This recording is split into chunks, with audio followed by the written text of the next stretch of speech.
মুসলিমদের কবরস্থানে আগুন দিচ্ছে, বাড়ি ঘর জ্বালাই ফেলতেছে, বলতেছে রামরাজ্য কায়েম হয়ে গেছে। আপনারা কি ডটস মিলাইতে পারতেছেন?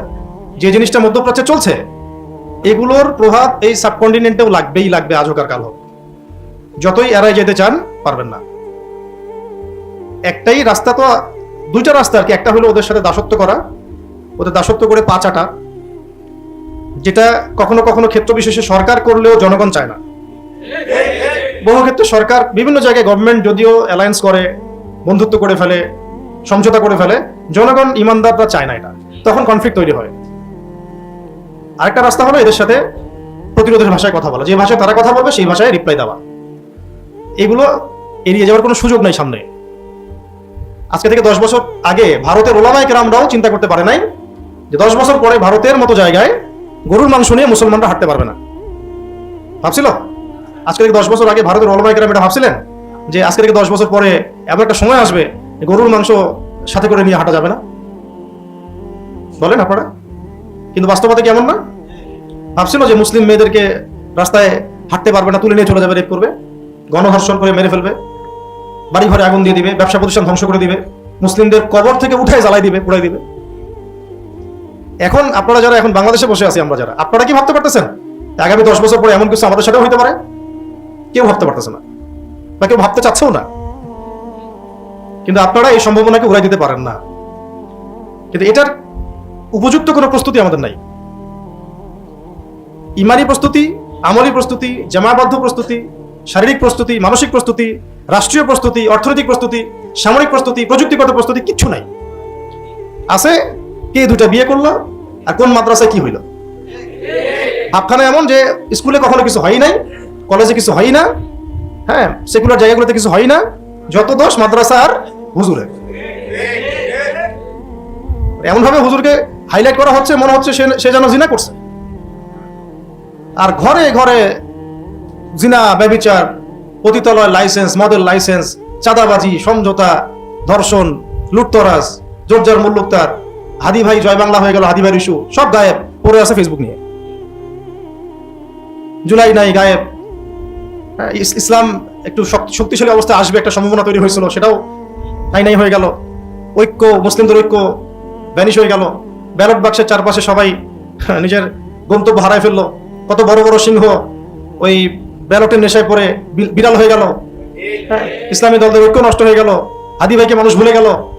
হ্যাঁ, ওই ছেলেটাকে ওই যে রাস্তায় পিটাই মারছিল প্রথমে, একটা ছেলেকে শোয়ায় একদম থেতলা করে দিল মাথায়, ইস্যু গায়েব হয়ে গেল।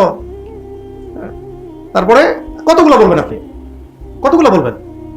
সব বাদ। এখন এইভাবে মিডিয়া দিয়ে পরিকল্পিতভাবে আমাদের ব্রেইনগুলোকে ওয়াশ করা হচ্ছে। নির্দিষ্ট মূল যেটা লক্ষ্য, যে এই জমিনটা আমাদের, এই জমিনে আমাদের কাজ হচ্ছে নিজেরা আল্লাহ পাকের দিন পালন করব এবং এই দিনটাকে প্রতিষ্ঠা করার চেষ্টা করব, এখান থেকে সরাই দেওয়া। ব্যাস, একটা আলোড়ন সৃষ্টি হলে পরেই এরকম কিছু না কিছুকে সামনে নিয়ে আসা হয়। আর মাশাআল্লাহ আমাদের জাতিটাও মাশাআল্লাহ সুবহানাল্লাহ মারাত্মক লেভেলের, হ্যাঁ, লাজবাব। যে ভাবখানার মধ্যে সবাই নিজের আল্লাহর ওলি, তাদের কোনো গুনাহ তো নাই। যত বুজুর্গ সব তো ফেসবুকেই থাকে। সামনে যে মানে কাফেরদের পক্ষ থেকে বড় একটা ধাক্কা আসতে পারে, বা কাফেরদের যারা বন্ধু তাগুত, এদের পক্ষ থেকে ধাক্কা আসতে পারে, আরো যে সিচুয়েশন খারাপ হতে পারে, এবং আমরা যে ট্র্যাপড, কোন দিকে যাওয়ার জায়গা নেই, আমাদের প্রস্তুতি গ্রহণ করা দরকার সব দিক থেকে, মাথায় কাজ করতেছে না। এগুলো নিয়ে তেলের সমস্যা গায়েব, শেষ। গ্যাসের সমস্যা গায়েব, পেট্রোল পাম্পের সমস্যা গায়েব, লাইন ধরে দাঁড়া থাকে মোটরসাইকেল সব গায়েব। ইস্যু এখন একটাই, মাদ্রাসার হুজুর কি করছে, অথচ এটা প্রমাণিত না, এটা প্রমাণিত হয়নি। রিপোর্ট করা ছাড়া, রিমান্ড দেওয়া ছাড়া। মিডিয়াতে ছবি তোলার হিরিক দেখছেন? এই কাজটা তো এর চেয়ে তো জঘন্য কত কাজ রামবামরা করছে। মিডিয়াকে আপনি এত অ্যাক্টিভ দেখছেন কখন? মিডিয়া থেকে অ্যাক্টিভ দেখবেন আপনি সবসময় হুজুরদের পিছনে। এই হলো বাস্তবতা বাংলাদেশের। কি করবেন? কাকে ওয়াজ করবেন? কি বুঝাবেন? নিজেদের চোখ নিজেরা না খুললে আর কে খুলে দিবে? এখন পর্যন্ত আমাদের উপরে যা হচ্ছে এগুলো আমরা ডিজার্ভ করি। আমাদের উপরে যা হচ্ছে, জিল্লতি, লাঞ্ছনা, অপদস্থতা, এগুলো আমরা ডিজার্ভ করি। আমাদের এর চেয়ে ভালো কিছু হওয়া উচিত না এখন পর্যন্ত। আর ধরাই দিছে সবার হাতে হাতে একটা ফোন, সোশ্যাল নেটওয়ার্কিং। আমার কাছে পাবলিক টয়লেটের মতো মনে হয় বিষয়টা।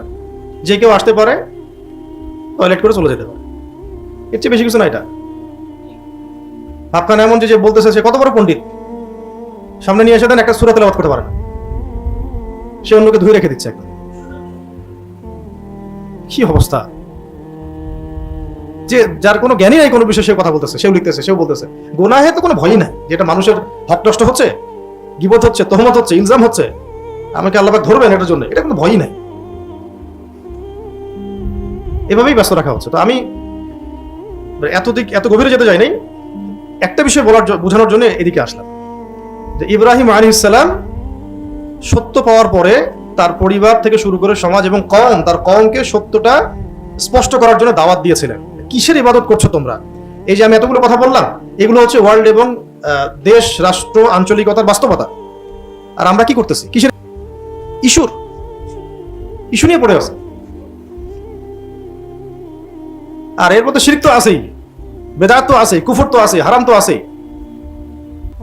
মানুষ ঘুষ দিয়ে সুদের চাকরি নিচ্ছে, নিয়ে নাকি আবার ফেসবুকে স্ট্যাটাসও দিচ্ছে, আলহামদুলিল্লাহ একটা জব হয়েছে। বুঝতে পারছেন? মদ নিয়ে আলোচনা নাই, মদের লাইসেন্স নিয়ে কথা নাই, মাদক নিয়ে কথা নাই, কিশোর গ্যাং নিয়ে কোনো কথা নাই, পতিতালয় বন্ধ নিয়ে কোনো কথা নাই, মদের বারগুলো ক্লোজ করা নিয়ে কোনো কথা নাই। পাইছে একটা ইস্যু, এখন এগুলো কোনো সমস্যাই না। আর ধরে নিলাম, ধরেন তর্কের খাতিরে, যে কোনো একটা ইসলামী প্রতিষ্ঠানে এমন একটা ঘটনা ঘটছে, তো যারা ঘটনা ঘটে তারা কি মানুষ না জিন? মানুষ। তো ঘটনা যদি ঘটে থাকে তাহলে তার বিচার হবে। নবী সাল্লাল্লাহু আলাইহি ওয়াসাল্লামের যুগে জিনা ব্যভিচারের ঘটনা ঘটছে না কয়েকটা, বিচার হয়েছে। তো বিচার শরিয়া আইনে করেন।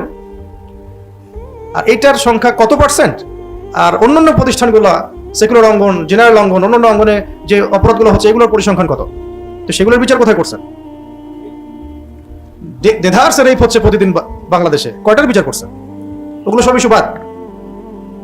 দিনই একটা প্রতিষ্ঠান একটা ঘটনা ঘটেছে, সব প্রতিষ্ঠান বন্ধ করে দাও, ইস্যু এটা পাইছে, ওটাকে কেন্দ্র করে সব প্রতিষ্ঠান কি করো? বন্ধ করে দাও। এগুলো কাদের ভাষায় কথা বলতেছে? ওই তো জায়নুসদের ভাষাতে, মুনাফিকদের ভাষায়, মুশরিকদের ভাষায়। ভারতের মতো জায়গায় সব প্রতিষ্ঠান বন্ধ করে দেওয়ার হুমকি দিল। তাহলে এই প্রতিষ্ঠানগুলোতে, সেকুলার প্রতিষ্ঠানগুলোতে যে সমস্যাগুলো হচ্ছে, এগুলোর কারণে কি এগুলো বন্ধ করে দিবে? প্রবলেম হলে মাথা ব্যথা করতেছে, ওষুধ আছে, নাকি মাথা কেটে ফেলে দিবে? মাথা ব্যথা করলে কি করবেন? কেটে ফেলে দিবেন না মেডিসিন দিবেন? মেডিসিন হচ্ছে ইসলামী আইন, ইসলামী আইনের সুষ্ঠু প্রয়োগ। ইসলামী আইনের সুষ্ঠু প্রয়োগ কি শুধু এই ক্ষেত্রেই হবে না সব ক্ষেত্রে হবে? তো সেটা কোথায়? এইরকম মানে। আর আমাদের সমাজে একটা সাইকোলজি তৈরি করা হয়েছে, যে যদি কেউ দাড়ি টুপি পাগড়ি জুব্বা পড়ছে, এখন আপনাকে যদি 10টা চর মারে, এটা ঠিক আছে। আপনি কাউন্টার একটা চর মারছেন, আপনি হুজুর হয়ে চর মারলেন, আপনি এত অমানবিক। ইসলাম এই শিখে আপনাকে? আপনি জানেন না নবী সাল্লাল্লাহু আলাইহি ওয়াসাল্লাম কত কোমল ছিলেন? এত মুনাফিকের মুনাফিক সব।